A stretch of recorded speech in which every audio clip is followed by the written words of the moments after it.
Gall tywydd gwael wneud yr hydref yn amser heriol i'r diwydiant reilffyrdd. Mae Trafnidiaeth Cymru a Network Rail yn gweithio'n agos i sicrhau bod gwasanaethau rheilffordd ein cwsmeriaid yn cael eu tarfu cyn lleied a phosibl yn ystod yr adeg hon o'r flwyddyn. Y llynedd, buddsoddodd Trafnidiaeth Cymru mewn system amddiffyn sleidiau olwyn i lawer o drenau.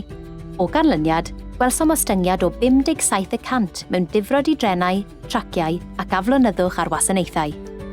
Eleni, mae Trafnidiaeth Cymru a Network Rail yn parhau i weithio ar y cyd, gan fuddsoddi mewn technoleg arloesol newydd i leihau y nifer o darfiadau ar wasanaethau rheilffyrdd. Rydym yn datblygu technoleg plasma newydd sbon i drin y rheilffordd sydd yn eco-gyfeillgar a fydd yn sicrhau traciau glân a diogel. Rydym hefyd yn defnyddio systemau camerâu newydd o'r enw AIVR sydd wedi ei gosod ar ein trenau.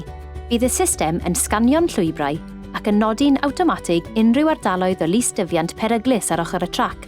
Bydd hyn yn ein galluogi ni i fedru trin y rhannau sydd wedi eu heffeithio mewn ffordd diogel. Rydym wedi adeiladu stoc o olwynion sbar ychwanegol ar gyfer ein trenau.